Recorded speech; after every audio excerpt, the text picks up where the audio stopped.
Hi, this is Abi and Steffi's presentation on occupational science. What is occupational science? It's an emergent and evolving discipline.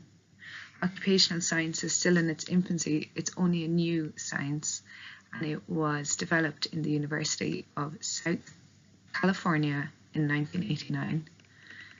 The interrelationship between occupational science and occupational therapy informs and influences occupational therapy practice. And just to make you aware, it has a global, national and local presence. It's grounded in interdisciplinary social sciences and continues to sustain interrelationships including sociology, anthropology, philosophy and psychology, evolving new and productive conceptual and practical linkages formed with neuroscience, biology, preventative medicine, rehabilitation science, gerontology, biomedical engineering, public health and physiology. That gives you an overview of how broad occupational science is and how it is influenced by other sciences. Who are occupational scientists?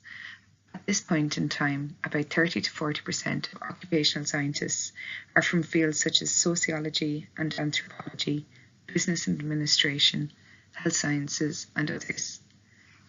Currently, the majority of occupational scientists are occupational therapists, and occupational therapy educators or researchers, such as students. Occupational scientists are interested in enhancing understanding of the everyday occupations human beings engage in within a variety of life realms, for example, work, leisure, parenting.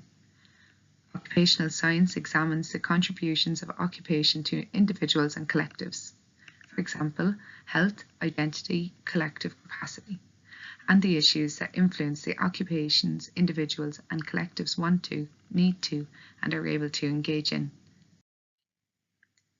Occupational science in the 20th century. In 1993, Yerxa says, a basic science devoted to the study of the human as an occupational being. Wilcock in 1998 says, the rigorous study of humans as occupational beings. Similar enough idea. And in 1991, Clark says, chunks of culturally and personally meaningful activity in which humans engage that are named in the lexicon of culture. Wilcock in 1999 says, a synthesis of doing, being and becoming.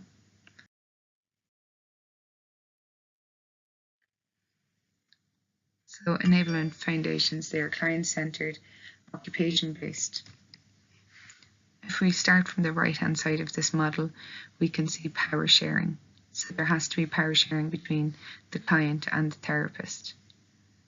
So you want to have a nice occupational balance so that whatever interventions you put into place, that the service user has access to those, that there is equality and diversity.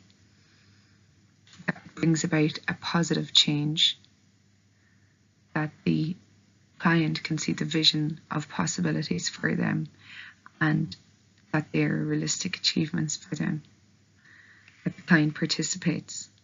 And also you have choice, risk and responsibility. The assumptions here in this model, for effective enablement to occur, solid foundations have to be in place and assume the presence of these factors. These skills that occupational therapists are currently using. For these, we have adapt, advocate, coach, collaborate, consult, coordinate, design or build, educate, engage and specialise. These are all key skills for an occupational therapist. Here we have the Canadian model of occupational engagement. This demonstrates, if we look at the arrows here, the lines going through, so we have the client on the left-hand side and the professional on the other. And what is hoped is that when the two meet, that you have all of these skills happening, which is benefiting both the professional and the client, that they have a symbiotic relationship, that they're both helping each other out, and that by the end of it, the professional can continue on their work, and that the client can leave the professional no longer needing therapy and is now enabled and can function independently in their day-to-day tasks. Again, we have those same words popping up here. So it demonstrates the relationship between therapist and client, as well as an array of enablement skills used in therapeutic relationships. What it demonstrates: therapy done well empowers the individual and enables them to be independent, successful, and achieve meaningful occupational balance, health, and well-being. It combines therapeutic use of self in establishing and developing a therapeutic relationship with the person alongside scaffolding their growing independence. It's joined up intervention, and it's a good use of resources. Here we have the enablement continuum again, and if we just look at an ineffective one versus an effective one. So the effective one we've just looked at, and that's when all the blocks are in line and the patient and the professional are working together and everything goes well. However, on the other side, what could happen is if the professional is putting in all these supports into place, but they're not long-term supports, they're only fixing a short-term, they're fixing a short-term solution to a long-term problem, then in the long term it's not enabling the client. It could end up that the client has learned helplessness. So therefore the client can spiral downwards. The professional can feel like, oh, I'm doing a great job. However, things haven't worked out the same.